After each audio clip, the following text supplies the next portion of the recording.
Last episode, we arrived at the last known location Jiro was seen at, and the place isn't an island, but on that island is a huge structure that is so tall it's above the clouds. Turns out, that structure is Captain Tavrok's labyrinth. Before island, there are a lot of wrecked marine ships there, with one of them being Jiro's ship. Crew goes to check what is up with it, but meets one of the members of the Mist Pirates, Zen, a Medusa devil fruit user who is also Hazard's ex-boyfriend. Hazard doesn't seem excited to see him, and he seems pretty aggressive towards her, so they fight. The fight was tough, but the trio of Damien, Kai, and Taiga defeat Zen, with Damien landing the last blow straight through Medusa's head. They don't find Jiro on a ship, and they circle the island from the other side and decide to enter from there. After a couple of turns, they end up in a library which is very big and meet an old man named Bookings, who knows Kai's name. Doors through which they entered the library turn out to be teleportation doors, so they grab book on prison and teleport to the prison cells part of the labyrinth. On the other side, they see a three-headed person growling at them, which turns out to be the warden of this jail, CERBERUS. Episode 20 ends right there. Roll episode 21. But before we jump in, please subscribe and like the video. Hit the bell so you would get notified whenever the new video will come out. Also join my Discord and mention me on a server so we could chat. Link will be in the description below. This episode in an old-fashioned way begins with a fight.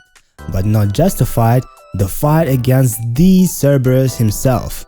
I'm going to paint you the picture the way I imagined how the location looked. It's a huge space with just thousands of jail cells. From jail cells, you just can always hear people screaming and moaning in pain. Because the space is huge and the walls of the labyrinth are like stone, the ambience and the reverberation are cathedral. And a group just appeared here, so they are very close to each other. The main four and Taiga are in the front, Hazard in the back with anchor arms. And so the battle begins. This huge monstrosity is straight up running at our boys. Because everyone is clutched up, Skilos, the name of the CERBERUS guy, like a dragon just spits out a fireball at them. In this fight, I imagine we basically had two groups, Western and Eastern.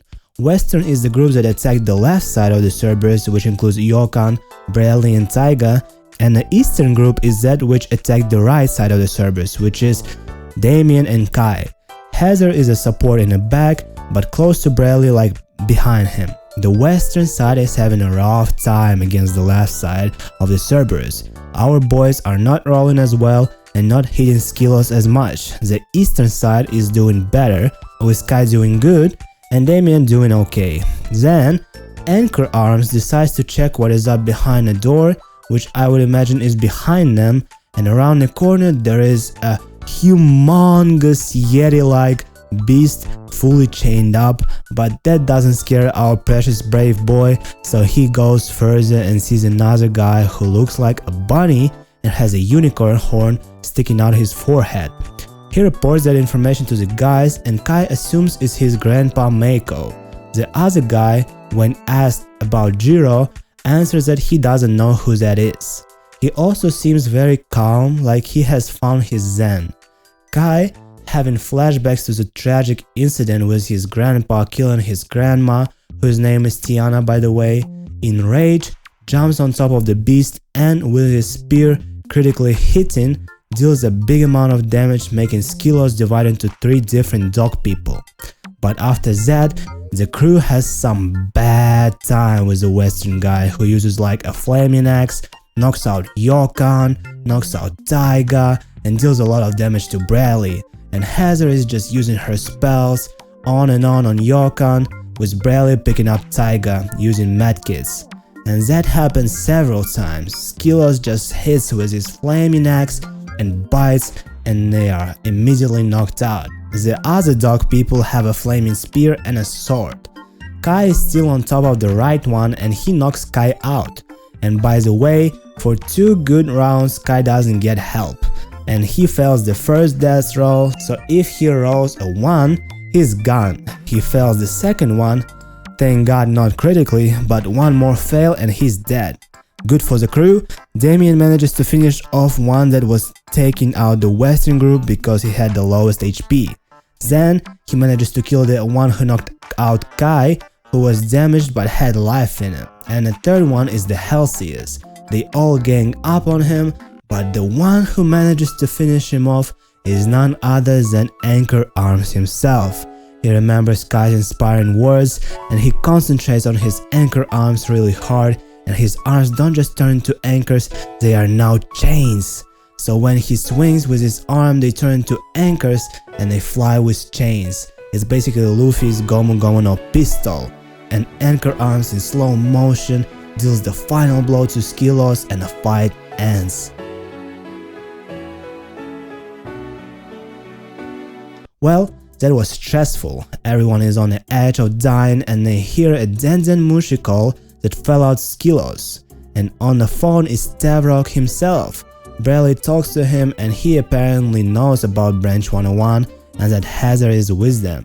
He also has an Australian accent. They pick up keys from the cells and Yokan starts freeing the ones who are alive, which is not a lot. At the same time, the group goes around the corner to Mako and he is mindlessly yelling at them. Kai manages to keep himself straight and thinks about what to do with Mako. Damien is talking to Al-Mirage guy and his name is Raj. He is apparently a bounty hunter. He is here because Tavrok wants him in his crew, but he always resists. Other people who cannot resist just die in his cells. Raj has been here for 5 years and is basically okay with him dying to Tavrok. He also says that Mako was here for like 6 months. They decide to put sea-stone cuffs on Mako to take him with them, and Bradley sneaks into the cell and manages to put cuffs on Mako, with him slowly turning into an old man. Kai picks him up and Mako seems to not remember anything at all after he ate the devil fruit. He asks how Tiana is doing and Kai is just calming him down, saying that she's okay, basically rolling with what he's saying to not shock the old man. He is very weak and starving. Kai does also say that because his family believes they're descendants of Mako, a legendary fisherman, 1 in 3 or 4 generations will be named Mako as well. Also, fun trivia is that Taiga never signed the Marine's contract, so technically he wasn't a Marine, but Damien printed legal papers for him, but he doesn't know how to read or write, so he just scrambled something over it. Bradley did so too, apparently.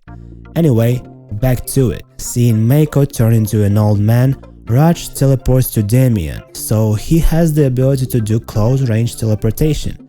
He decides to live with them because he thinks that Tavrok is going to kill him anyway. Now that Skilos is dead, his main weapon is the katana, but he picked up Skilos' flaming sword and axe. Yokan only manages to bring 2 people who are still breathing. They go out of prison cells on the edge of their deaths and have to make a choice, left or right. Damien makes a call and they go to the left. Rasters then comments that they had a lucky 50-50 because if they went to the right, there might have actually been a TPK. Also, Hazard talks about what other people in the crew can do and how they can get out of the labyrinth. So, there is an elevator that can take you to the top outside, but there is Grail the Griffin. There is also Amelu who, if he stings you with his tail, you will die because of the poison. And as they're walking down the corridors, they hear people talking, so just imagine a classical D&D tavern ambience. They go to the restaurant, which is Cyclops restaurant. They sit down and a centaur lady, whom Rasters described as like a German bar lady but also a cowgirl. Furthermore, they make an order and she recognizes Hazard and Raj. Hazard starts talking about the kitchen, and it turns out that they cook human and fishman meat.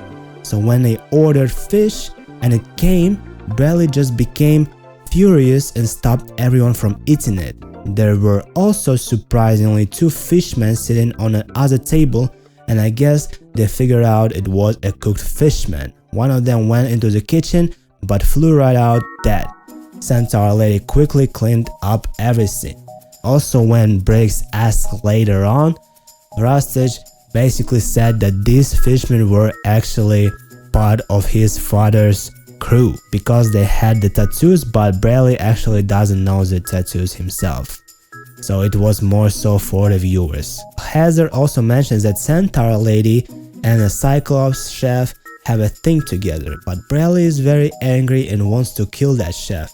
Damien thinks that if they will do it, they could leave people here with food and supplies and actually rest too, so he goes along with this plan. They pay the bill, leave a big tip with counterfeit money they have, and says that they want to say thanks to the chef themselves.